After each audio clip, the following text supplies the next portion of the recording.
The gavel hovered in the air, a final, heavy verdict waiting to fall. Mr. Lee, for the crimes listed, this court hereby sentences you to. The guards moved first. Heavy hands clamped onto Ethan's shoulders, his white shirt straining against his tattooed chest as they lurched him forward. Chains clanked. His shoulders were forced forward, but he didn't resist. He didn't argue. He didn't even look up, accepting a fate he had chosen in silence. Then, wait. The words sliced through the marble courtroom. The guards froze. The judge stopped mid-swing. Sonia, only 7 years old, stood on the wooden bench, one small hand raised high. Her voice trembled, but her eyes didn't. Your Honor, he didn't do it. Silence. The most feared man in the city was 10 seconds from prison, until a child decided to speak. 3 hours earlier, the world still made sense. Before the chains, before the silence, and before a dangerous man's secret was placed in the hands of a child. If stories like this move you, hit the subscribe button and tell us what city or country you're watching from. You're going to want to see how this ends. This is the story of Ethan Lee, Sabrina Bullock, and the night the truth became more dangerous than the lie. The air inside the courtroom was cold, smelling of old wood, and the heavy, suffocating weight of a life about to be discarded. This was the final act of a trial that had gripped the city for months, a trial where the defendant had sat like a ghost, refusing to utter a single word in his own defense. Lee Min-yi, known to the public and the tabloids as Ethan Lee, sat at the defense table with the stillness of a statue. He was a man built of sharp angles and deeper shadows. His white dress shirt was unbuttoned just enough at the collar to reveal the dark, intricate ink of tattoos that climbed his neck like creeping vines. To the public, those tattoos were a map of a criminal empire. To the jury, his silence was as good as a signed confession. The prosecutor stood, adjusting his silk tie with the smug satisfaction of a man who had already won. He paced the floor, his voice echoing off the high marble walls as he painted a picture of a monster who manipulated the city's pulse from the darkness. He spoke of missing millions, of shadow companies, and of broken lives, pointing a jagged finger at Ethan. Ethan didn't flinch. He didn't even blink. He kept his eyes fixed on a small, insignificant scratch on the mahogany table, listening to the rhythmic ticking of the clock on the back wall. Each tick was a second closer to the moment he could finally disappear into a cell and take his secrets with him. In the third row of the gallery, Sabrina Bullock sat with her heart hammering against her ribs. Her knuckles were white where she gripped the hand of her 7-year-old daughter, Sonia. Sabrina watched the broad, steady line of Ethan's shoulders, her mind a blur of confusion and a strange, aching grief. The man she saw in the headlines didn't match the man in her memory. She remembered a night when the world felt like it was ending, and a stranger with those same intense, guarded eyes had stood in the shadows of her hallway, ensuring that she and her daughter lived to see the morning sun. He had been her silent protector then, and it felt as though he was playing that role one last time today. The judge, a silver-haired man who looked as though he had seen far too much of the world's ugliness, leaned forward over his high bench. He looked at Ethan, searching for a plea, a spark of anger, or even a desperate lie. He found nothing but a calm, hollow emptiness. "Mr. Lee," the judge began, his voice gravelly and final, "the evidence presented against you by the state is overwhelming. Your refusal to provide an alibi, a witness, or even a basic statement has left this court with only one path forward. You have shown no remorse, and therefore, you shall receive no leniency from this bench." The judge reached for his gavel. The wooden mallet caught the light of the overhead chandeliers, looking like a guillotine blade ready to drop. The prosecutor began to slide his papers into his briefcase, his job finished. The journalists in the front row gripped their cameras, ready to capture the moment the king fell. "For the crimes of conspiracy and grand larceny," the judge announced, "this court hereby sentences you to." The guards moved before the final word could even leave the judge's lips. It was a practiced, brutal efficiency. 2 officers in dark uniforms clamped their heavy hands onto Ethan's shoulders, forcing him to his feet. The sound of the heavy metal chains clanking together was deafening in the sudden, expectant hush of the room. Ethan's shoulders were forced forward as the handcuffs were tightened until they bit into his skin. He didn't resist. He didn't look at his legal team. He allowed the guards to pivot him toward the side door, the narrow passage that led to a life behind bars. Ethan felt the weight of the room shifting away from him. He was becoming a memory before he even left the floor. But then, a sound cut through the professional atmosphere of the court like a lightning strike. Wait. The word didn't just break the silence, it shattered it. The guards froze in mid-step, their heavy boots skidding on the polished floor. The judge's hand stalled, the gavel hovering inches from the wood. Sonia stood on the wooden bench, her small frame looking tiny against the towering ceilings. Her hand was raised high, her fingers shaking with adrenaline, but her voice was as clear and piercing as a bell in a storm. Your Honor, he didn't do it, he couldn't have. He was with us. The silence that followed was so absolute that the entire room seemed to stop breathing. Every head in the gallery turned toward the little girl. Every camera lens pivoted away from the man in chains. Ethan Lee slowly lifted his head. For the first time in the entire trial, the mask of stone cracked. He looked at Sonia, and for a split second, the most feared man in the city looked like someone who had finally been saved. To the world outside the courtroom, Ethan Lee was not a man. He was a headline. The media called him the ghost of the harbor, an untouchable business tycoon whose legitimate shipping empire was rumored to be a front for the city's most sophisticated criminal network. He was the man who sat in the back of black sedans with tinted windows, the one who moved through elite galas like a shadow that didn't belong to any light. His reputation was built on a foundation of cold precision. In boardrooms, he was known for dismantling competitors without saying more than 10 words. In the streets, his name was whispered with a mixture of terror and a strange, begrudging respect. He was the monster parents used to warn their children about when discussing the greed of the city, a man who had everything and felt nothing. But as the trial had progressed, a different, more baffling version of Ethan Lee emerged. The charges against him were massive: conspiracy to commit grand larceny and a deep-seated link to a political corruption ring that had bled the city's housing funds dry. The evidence the prosecution brought forward was a mountain of encrypted ledgers and witness testimonies from people who claimed to have seen Ethan directing the flow of illegal cash. Under normal circumstances, a man with Ethan's resources would have hired a fleet of the most aggressive lawyers money could buy. He would have buried the court in countersuits, character witnesses, and technicalities. He would have fought until the system itself gave up. Instead, Ethan had chosen a path that looked like suicide. He had hired a legal team but gave them a single, impossible order: do not fight.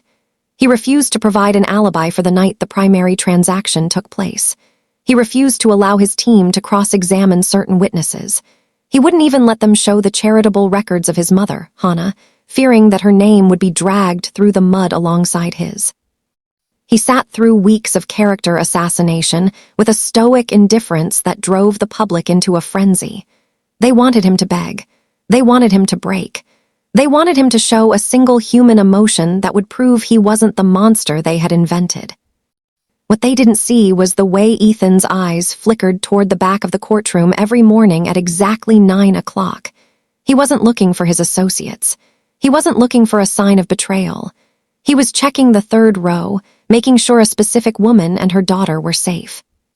The mystery of his silence was rooted in a debt that was a decade old, a debt to Hannah's memory and to the integrity she had tried to instill in him before the world turned him into a weapon. Ethan knew that if he fought the charges, the prosecution would start digging into the unnamed contacts he had contacted on the night of the crime. Those contacts would lead them straight to Sabrina Bullock. If the truth came out, if the court learned that Ethan Lee had been spending his nights dismantling the very corruption ring he was now accused of leading, the real masterminds would realize their mistake.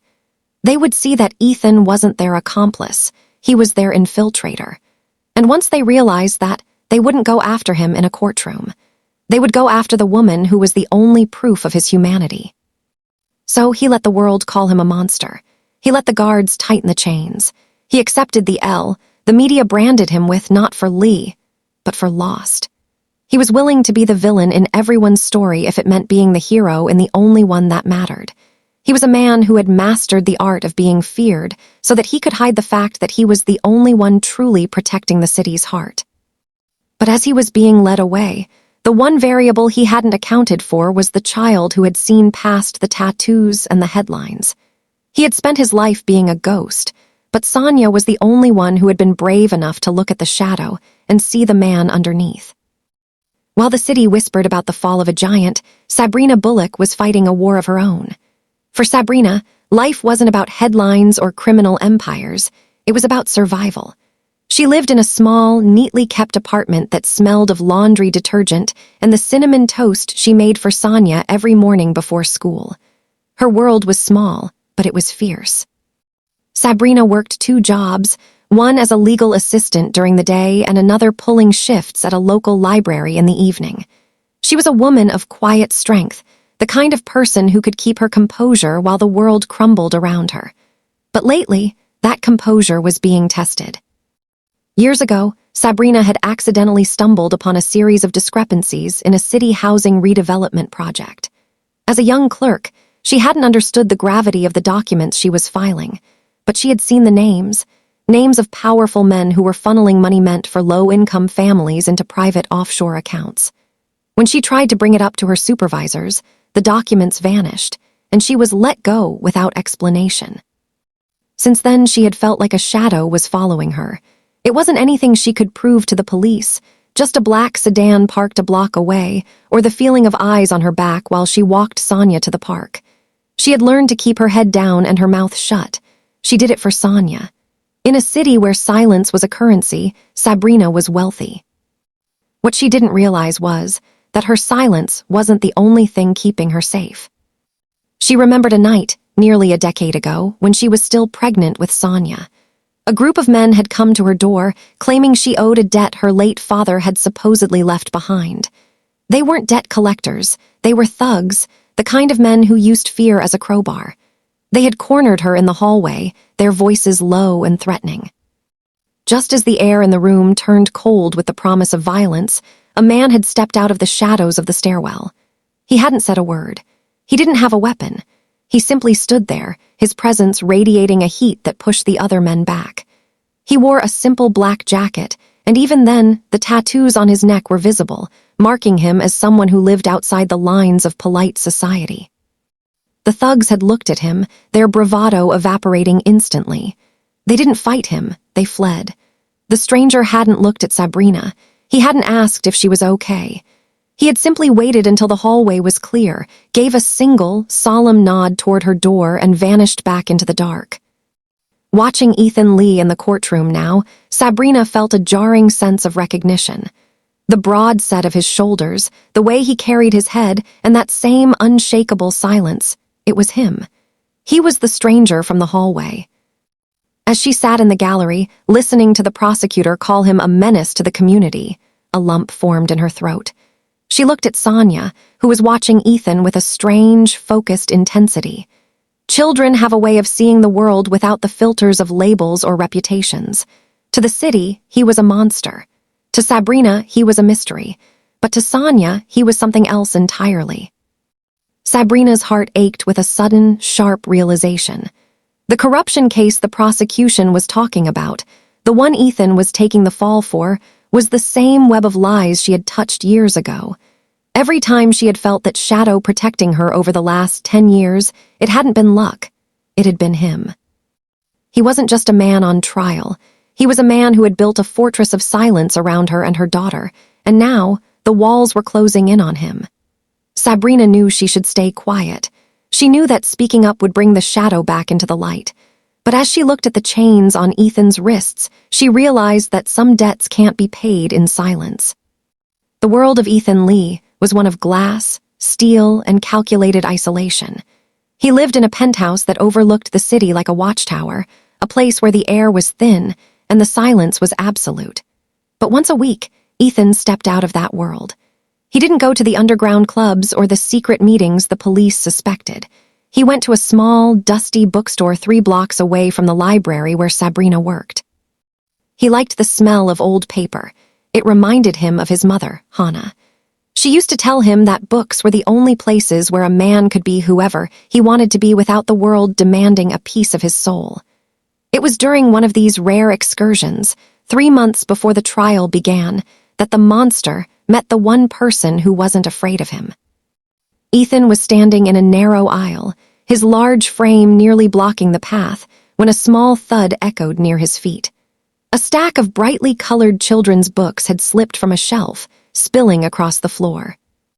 He looked down to see a young girl with pigtails and a defiant spark in her eyes.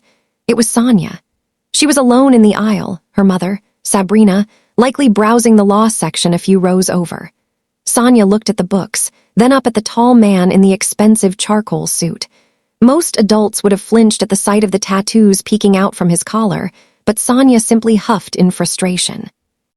Ethan didn't speak. He didn't offer a polite smile. He simply knelt, his knee pressing into the worn carpet. With slow, steady movements, he began to gather the books. His hands, scarred and large, moved with a surprising gentleness as he stacked them according to size. As he handed the final book, a story about a lonely dragon, back to Sonia, she didn't take it immediately. Instead, she reached out a small finger and touched the edge of the ink on his hand. "Does it hurt?" she asked, her voice small but steady. Ethan paused. He looked at the ink, then back at the child. For a moment, the business tycoon and the mafia kingpin vanished. There was only a man who had forgotten what it felt like to be spoken to without fear or hidden agendas. "No," he said, his voice a low, gravelly rumble. "It doesn't hurt anymore." Sonia nodded as if satisfied with the answer. "You look scary," she observed, tilting her head. "Like the giant in my stories, but your eyes don't. Your eyes look like they're waiting for someone." Ethan felt a strange, cold shiver. It was the first time in years he felt truly seen. He stood up, towering over her again, but the tension that usually radiated from him had softened. He caught sight of Sabrina at the end of the aisle, her back to them as she reached for a heavy volume. He didn't want her to see him, not yet. He wasn't ready to explain why he had been a ghost in her life for a decade. "Go back to your mother, little one," Ethan whispered. "I'm Sonia," she corrected him, clutching her books to her chest. "And you're the man who watches us from the black car, right? The one who makes the bad men go away." Ethan froze. He had been so careful, staying blocks away, blending into the city's chaotic rhythm. He had underestimated the observational powers of a child who had been raised to be as alert as her mother. Before he could answer, Sabrina called out for her daughter. Ethan didn't wait. He turned and disappeared into the maze of bookshelves, leaving Sonia standing there with a secret she would keep until the very moment the world tried to bury him. He hadn't realized it then, but that small, accidental meeting had changed the stakes. He wasn't just protecting a woman from a past corruption case anymore. He was protecting a girl who looked at a monster and saw a man worth saving. The peace Ethan had bought for Sabrina and Sonia was always a fragile thing, held together by silence and shadows. But as the city's political climate began to boil, the corruption case linked to the housing redevelopment project, the one Sabrina had stumbled upon years ago, refaced like a ghost seeking vengeance. Power had changed hands, and those now in control were desperate to scrub the blood from the ledgers before an upcoming federal audit. To do that, they needed a scapegoat, and they needed to eliminate any loose threads. Sabrina Bullock was the longest, most dangerous thread they had. It started subtly. Sabrina's bank accounts were flagged for irregularities she couldn't explain. Her landlord suddenly decided not to renew her lease, citing vague renovations. Then, the black sedan that had once been a distant, protective presence was replaced by others, aggressive, idling outside Sonia's school, their windows dark and menacing. The men inside weren't there to watch, they were there to intimidate. One evening, as Sabrina walked home from her late shift at the library, the streetlights flickered and died. The alleyway behind her apartment building felt like a throat closing up.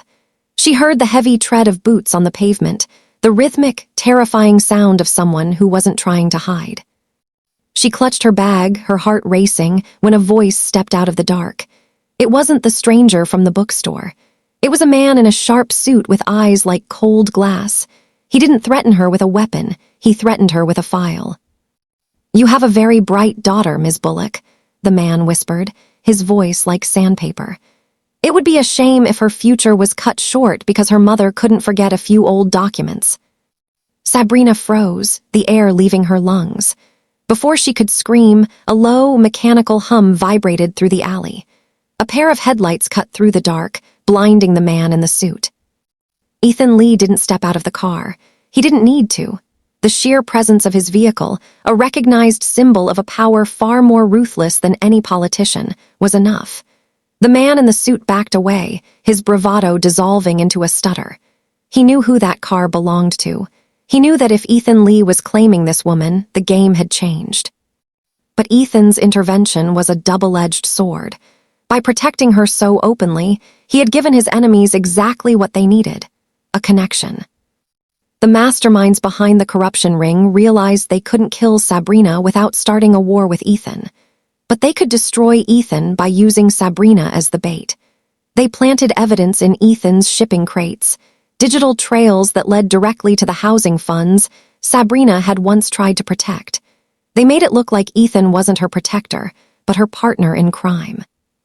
They gave Ethan a choice. Hand over the original documents Sabrina was rumored to still possess, or take the fall for the entire conspiracy. Ethan knew there were no documents. Sabrina had been fired before she could take anything, but the conspirators didn't believe that.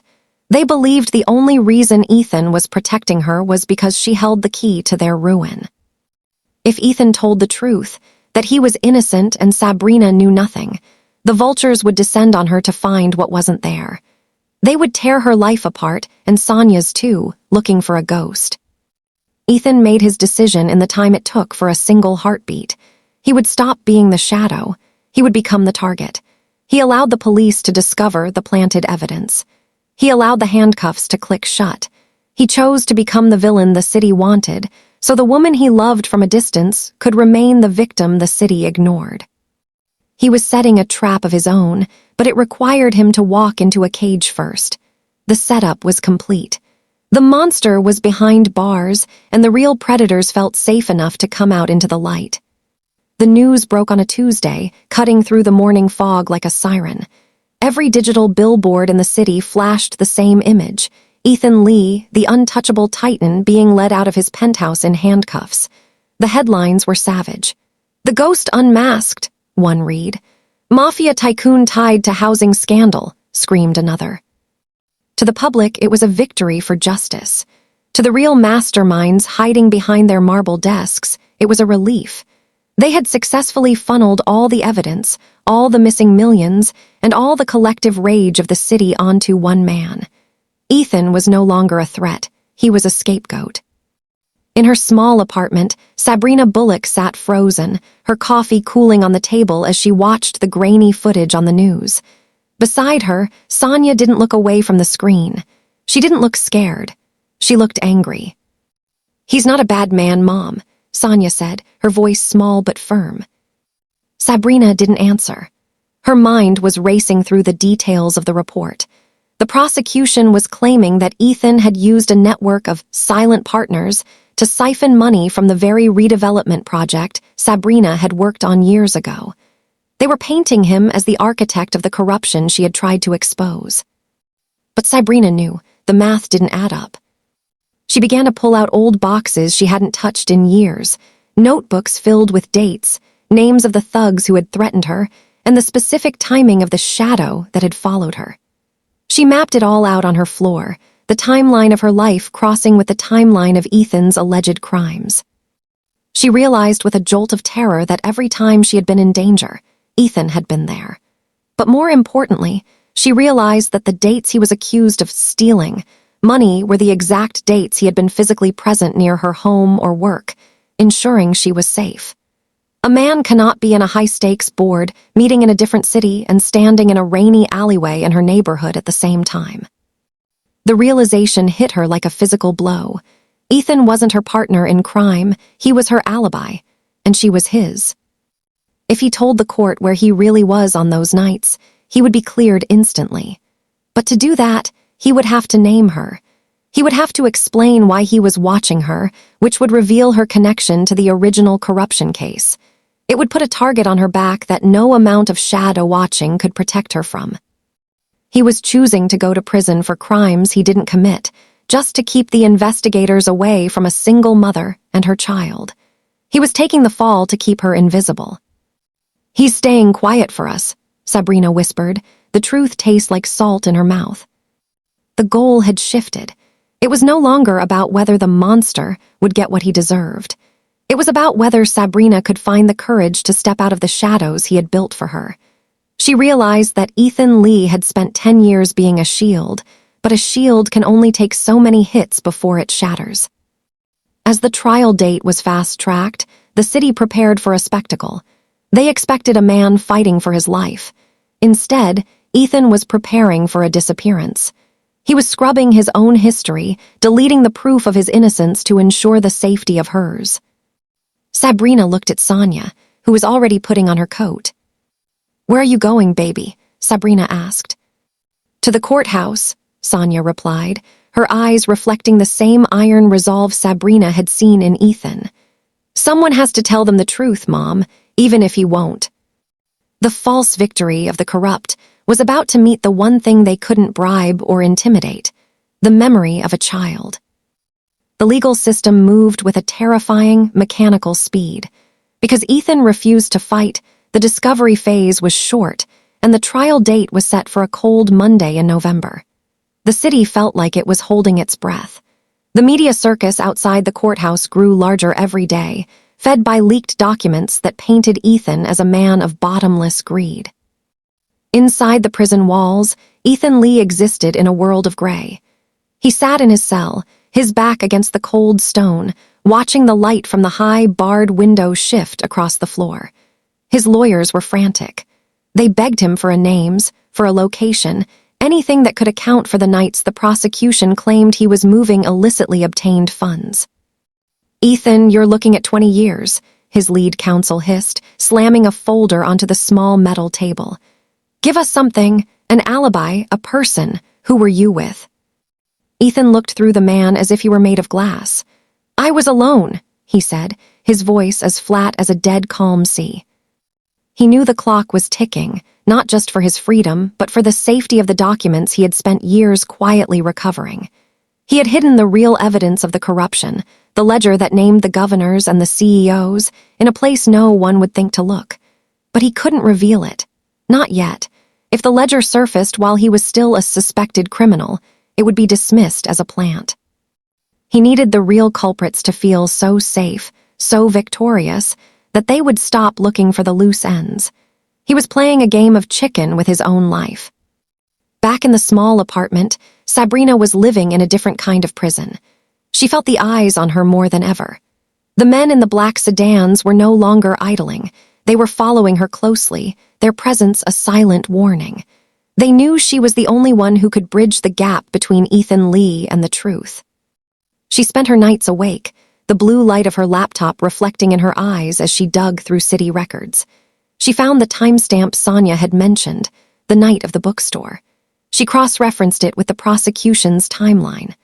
On the very night Ethan was accused of signing off on a $1 million bribe in a downtown hotel, he had been handing a book about a dragon to a 7-year-old girl. The realization was a crushing weight. He was choosing a cage to keep them out of one. "Mom," Sonia whispered, standing in the doorway of the kitchen at 3 a.m. "Are they going to hurt him because of us?" Sabrina looked at her daughter, seeing the reflected strength of a man who had spent 10 years in the shadows.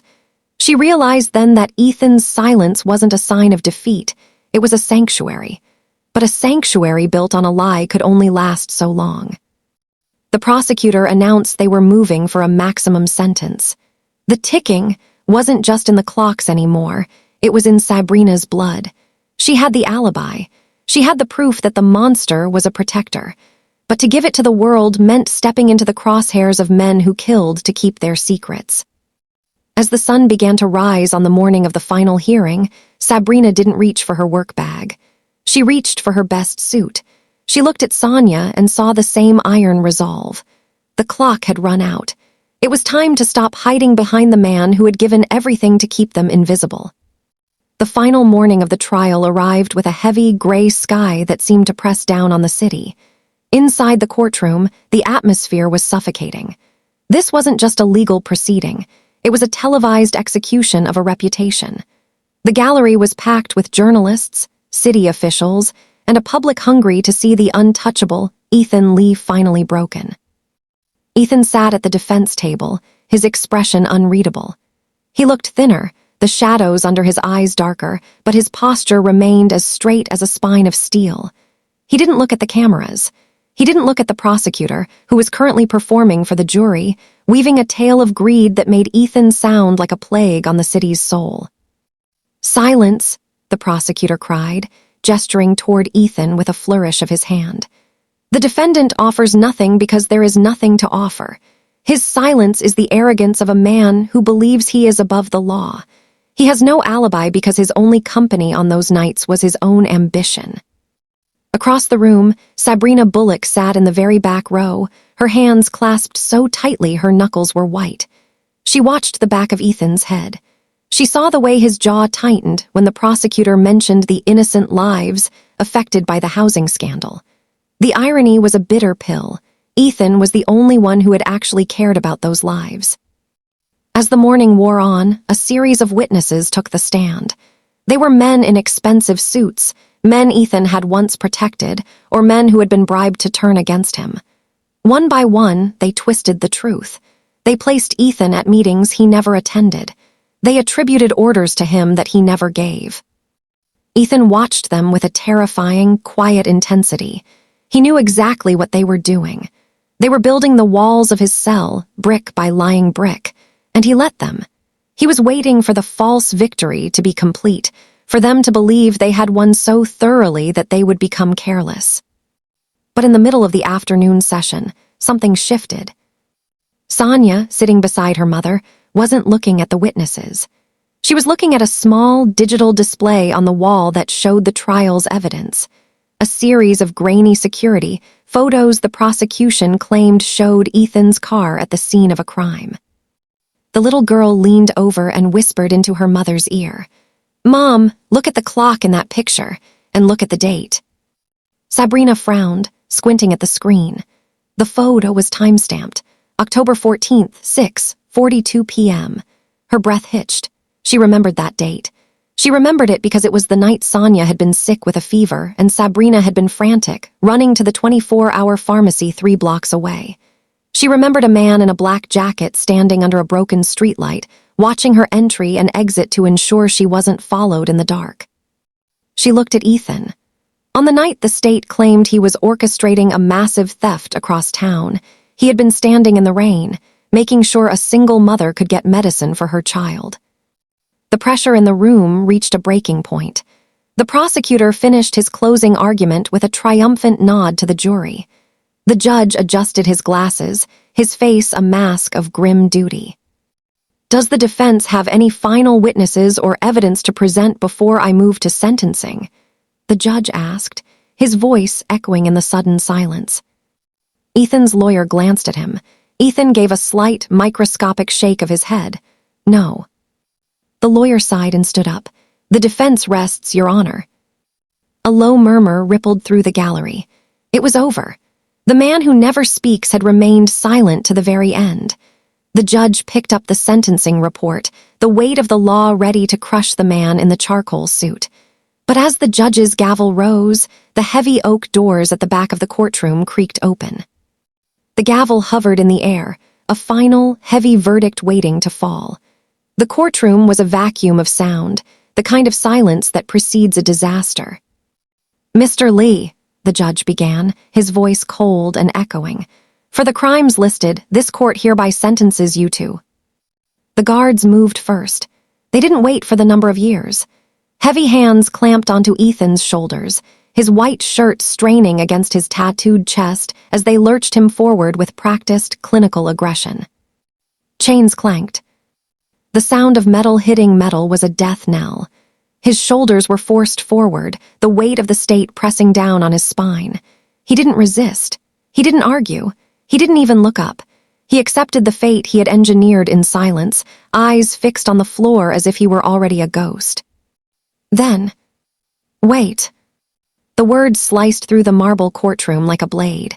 The guards froze, their boots skidding.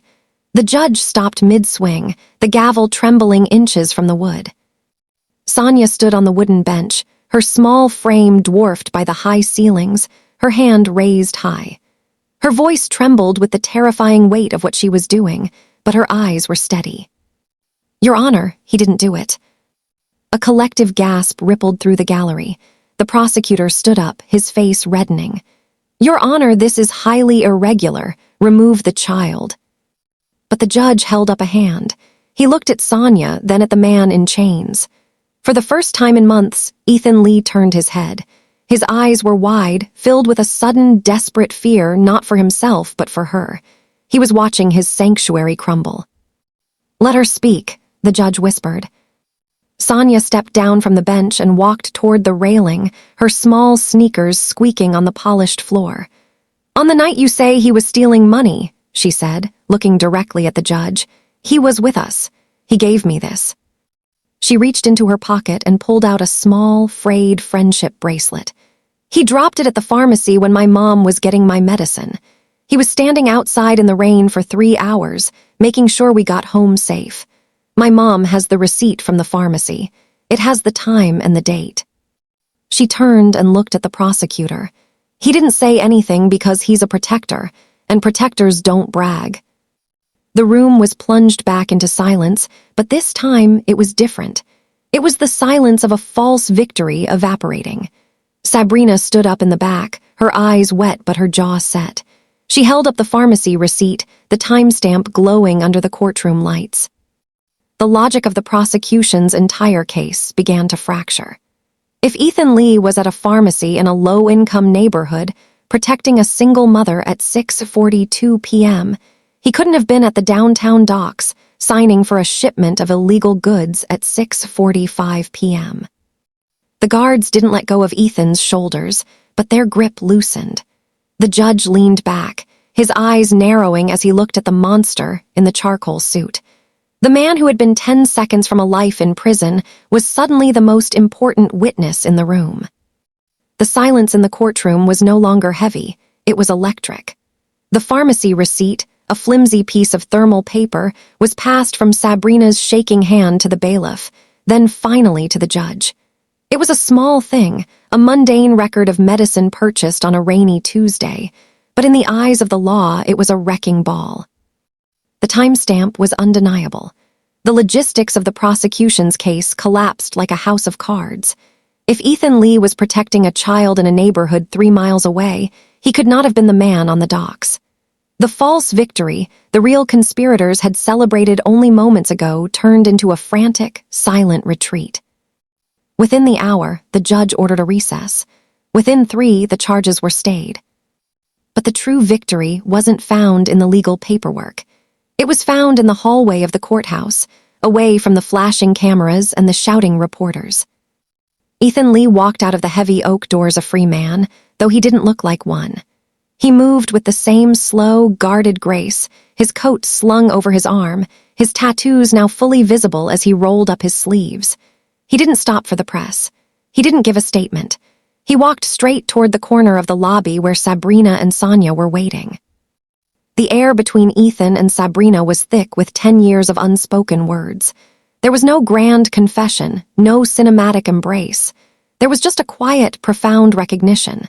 Sabrina looked at him, really looked at him, and saw the man who had traded his reputation for her safety. She saw the son of Hana, who had kept his promise to be a shield. "Why?" Sabrina asked, her voice a mere whisper. "Why didn't you just tell me?" Ethan's gaze softened. "If you knew, you would have tried to help, and if you tried to help, they would have seen you. I'd rather be a monster in a cell than see you in a grave." Sonia didn't wait for the adults to finish. She stepped forward and wrapped her arms around Ethan's waist, burying her face in his shirt. Ethan froze. His hands, which had spent years clenched into fists or signed into dark contracts, hovered in the air for a second. Then, slowly, he knelt. He wrapped his arms around the little girl who had broken the silence of a king. In that moment, the legendary monster vanished. There was only a man who had finally come home from a war he had been fighting alone. As he stood back up, his eyes met Sabrina's one last time. There was a romantic undertone in that look, not the kind found in fairy tales, but the kind found in the trenches. It was a promise that the shadows were finally receding. The true masterminds would be hunted down, and the ledgers Ethan had hidden would finally see the light of day. But as Ethan walked out of the courthouse and into the evening sun, he didn't look back at the building or the city he had saved. He looked at the woman and the child walking beside him. Sometimes, the most feared man in the room isn't the one with the loudest voice or the biggest empire. He is the one brave enough to stay silent, to take the hits, and to wait for the one voice that can truly set him free. If Ethan's sacrifice moved you, subscribe and hit the bell. Your support keeps these stories alive. Tell us your city or country in the comments. We'd love to know who's watching. Want more? Click the video on your screen to uncover another legend hidden in the shadows. Thanks for watching.